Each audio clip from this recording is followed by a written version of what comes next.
Бізге мынадай gx деген функция берілген екен. Бұл функцияға назар аударсаңыздар, бұл қандай? Бөліктеп берілген функция ғой. Яғни мына x-тердің тиісті болатын аралықтарына байланысты, ол яғни функцияларымыз әртүрлі болатын байқауымызға болады. Енді осы жерден осы функцияның анықталу облысы және мәндер жиынын тауып көрейік. Қазір сіздермен олай болса мен бірінші бұның анықталу облысын табудан бастайын. Мына жерге жазайын. Анықталу облысы. Яғни мынау gx деген функциямыздың қазір сіздермен анықталу облысын табамыз. Бұл анықталу облысы дегеніміз, яғни gx функциясы анықталатын x-тердің жиыны ғой. Ең бірінші онда мына x-тердің тиісті болатын аралықтарына назар аударатын болсақ, -6-дан қатаң түрде үлкен дейді, ал мына жақта 6-дан кішіне тең дейді. Демек онда ең кіші мәніміз, назар аударсаңыздар, ол -6-дан үлкен, қатаң түрде үлкен екен, және де бұл x-іміз.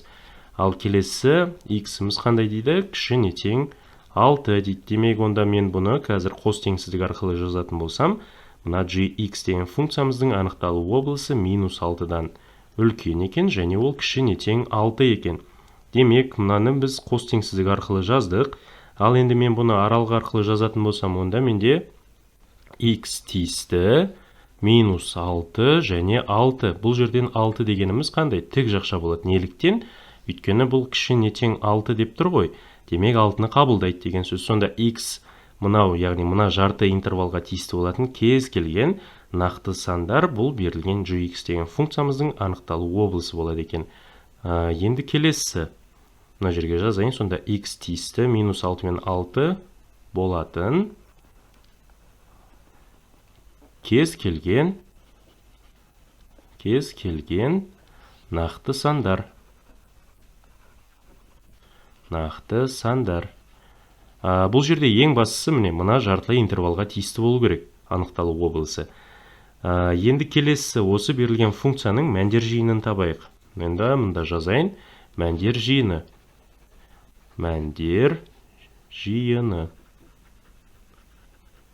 Мәндер жиыны деп отырғанымыз, мынау анықталу облысынан x-терді алып, мына gx деген функцияға беретін болсақ, осыдан шығатын, яғни мәндерін сұрап отыр ғой.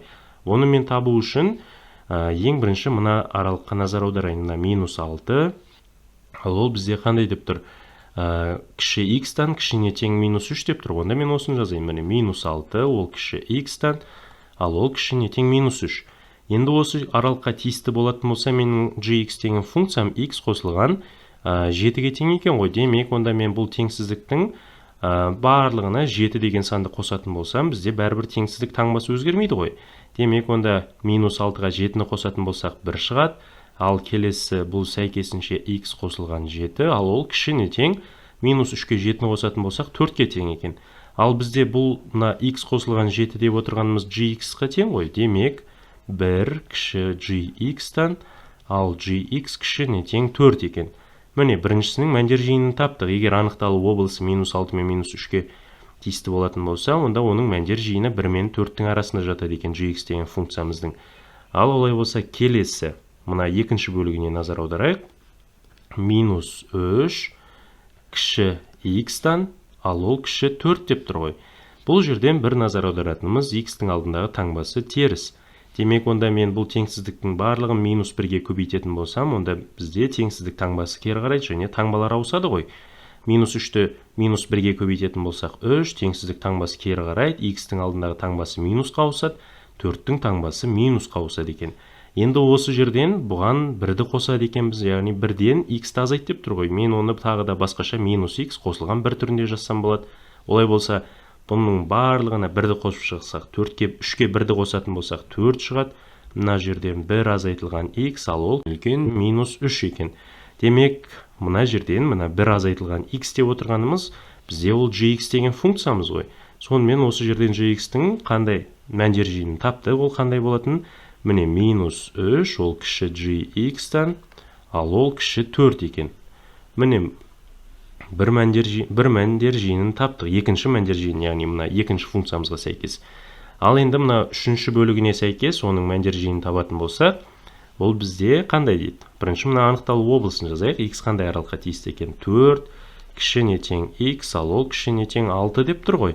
Онда бұл жерден бірінші назар аударатынымыз x қандай 2-ге көбейтіліп тұр екен.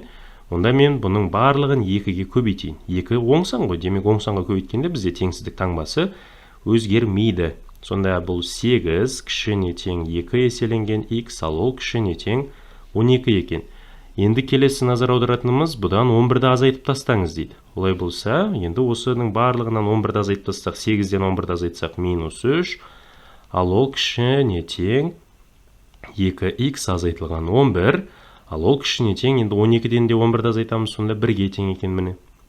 Ал мынау бізде қандай? gx деген функциямыз ғой. Сонда мына gx-тің мәні -3 және 1-дің арасында жатады екен.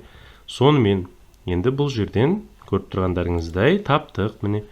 Яғни біріншісінен бізде қандай gx дегеніміз мәні, функциямыздың мәні 1 мен 4-тің арасына тиісті дейді. Келесі мына -3 пен 4-тің арасына тиісті екен міне көріп отырғандарыңыздай. Ал мына ең соңғысынан -3-тен 1-дің аралығына тиісті деп тұр ғой. Демек, онда бұның мәндер жиыны бізде қалай екен? Соны жазайын сіздерге. Мына жерге жазайық. gx дегеніміз тиісті r-ға дейміз, және тағы да бір қосымша шартымызды қанағаттандыру керек қой. Егер біз мынау мәндер жиыны барлық нақты сандар жиыны десек, онда ол қате болады. Енді мынаған назар аударайық міне. 1-ден үлкен 4-тен кіші дейді. Мынау -3 пен 4-тің арасы дейді. Келесі -3 пен 1-дің арасы. Демек, онда бұл жердегі ең кіші мәні -3-тен үлкеніне тең деп тұр. Демек, онда міне -3-тен үлкеніне тең gx. Ал енді осы жерден ең үлкені табамыз. Ең үлкені көріп отырғандарыңыздай 4-ге тең екен. Сонда бұл кішіне тең 4 болады.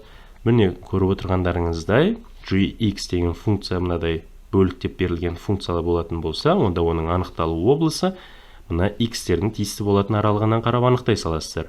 Ал енді оның мәндер жиынын табу үшін осылай түрлендіру арқылы міне мына x плюс 7, 1 минус x және 2 минус 11-дің қандай аралықтарға тиісті болатын тауып, солардың яғни ең кіші мен ең үлкен аралығын жазады екенсіздер. Сонда міне -3 пен 4-тің аралығы бұл біздің мына берілген gx деген функциямыздың мәндер жиыны болады екен.